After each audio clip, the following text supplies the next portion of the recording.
get this right? Obviously, considering their history, it's like, no.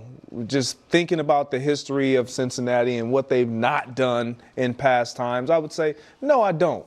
The fact that this is even being discussed and it's kind of on the board and they're discussing it, I feel like they are looking at it as we have a unique set of guys that are offensively together that we would love to keep together. And obviously Hendrickson, what he's been able to do on the defensive side, it's getting pressure on the quarterback. They're looking at it as potentially the AFC is up for grabs. And if we start to try to tweak what we have, no Higgins, how does this offense look moving forward with just one guy in Chase, and obviously you got one of the better quarterbacks in all the football, Joe Burrow, and defense, and then pour into your defense. I actually think that they want to do it. That they want to re-up everybody. And this is why. It's because of the quarterback, Joe Burrow. When he first signed this deal, it was kind of like we had heard all the things about, man, we want to stay together, and then he takes all the money, and it's like, well, how are you going to stay together? But down at the Super Bowl, the other show that I'm on, Breakfast Ball, they were able to interview Joe Burrow and kind of ask him, would you be open to this? And this is what Joe Burrow said. Take a listen. We have the cap space.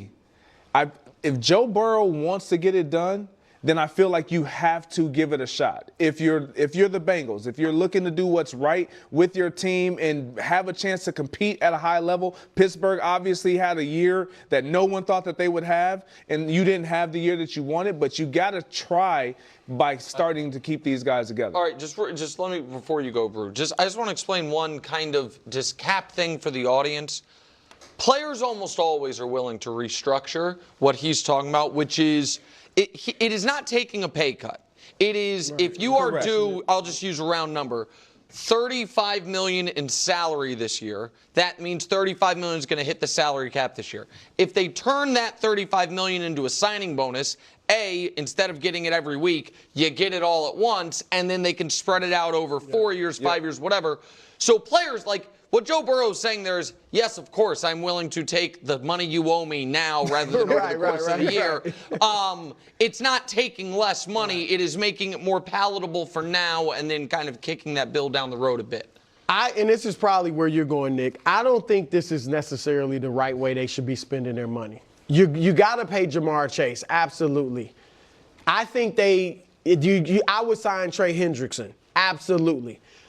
I would probably sign T. Higgins to a franchise tag and then trade him to get some defensive players. Now, I know they got a new defensive coordinator. Unless they think, I think it's Al Golden, he's going to pull a Vic Fangio and take one of the worst defenses in the league and make it the best.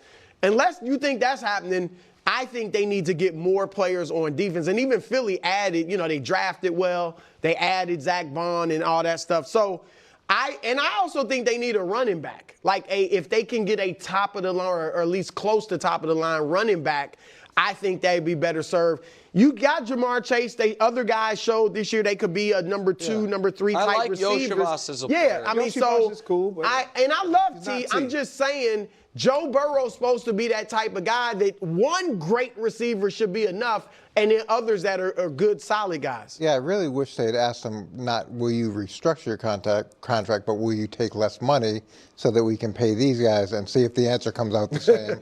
Because, as you look at some quarterbacks through time, they have taken less money because they understood that their success was tied into the success of the entire group, and it's not an infinite amount of money that's available. Like, the more dollars you take, the less there is to spend on others.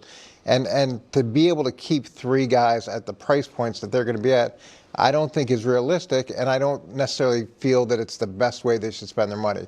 I like the idea of keeping Hendrickson because he had, 17 sacks last year, years, and as a team they had 35. So you're looking at half the production. Now, they weren't very good in terms of pressuring the quarterback, but he was a big reason when they did pressure the quarterback that they were able to.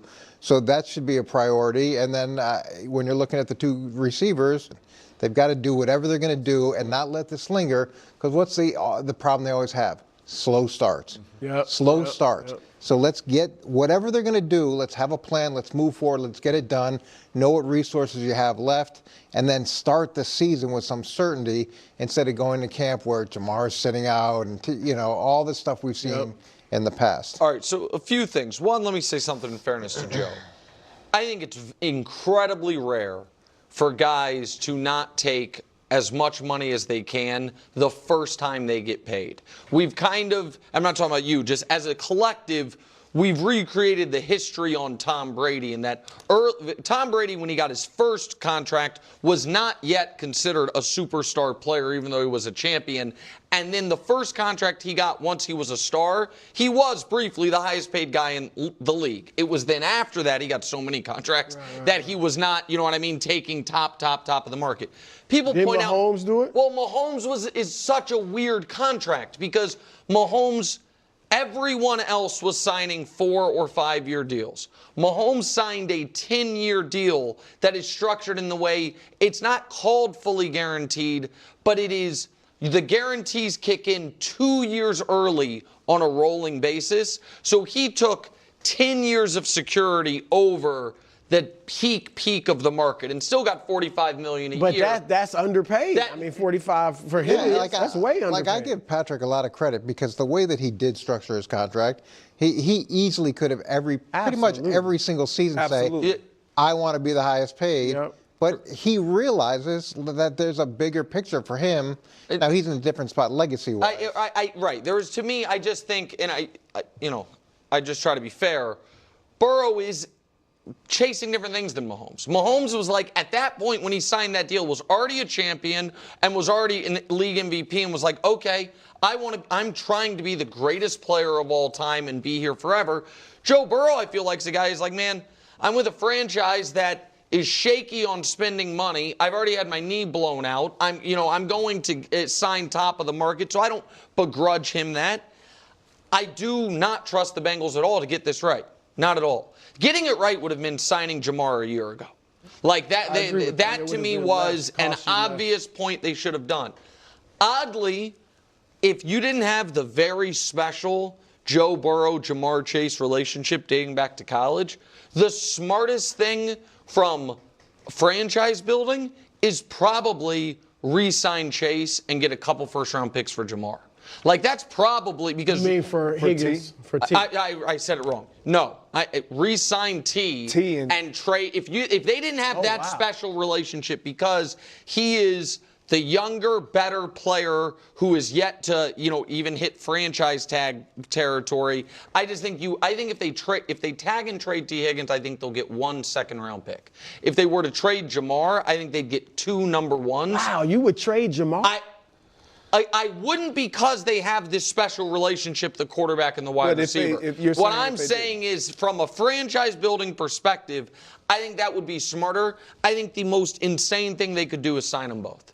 You just saw a year where Joe Burrow had the best year of his career, Jamar Chase had the best year of his career. Everyone you're talking about signing had career years, and you missed playoffs because defensively you're so bad. You're not going to all of a sudden have a ton of extra resources. The only way to get it is to trade one of these players. I said they should have traded T. Higgins 2 years ago because you saw this coming down the back when you could have gotten multiple ones or at least one for T. Higgins. But I just don't think Cincinnati. They let Jesse Bates walk. They've missed on a lot of draft picks. They draft well, and the guys they do draft that pan out, they end up letting walk in free agency. It looks like that's eventually going to happen with T. Higgins. I just don't think. And they're not going to have dead money. I mean, I think they have under $500,000 in dead money, which is incredible in the NFL. Like, they're going to sign guys and they're going to keep them and play them. And exactly right. They sign guys, let them play out their contract, and then that's the it. All right, Coach gives us his keys for the Eagles to repeat next.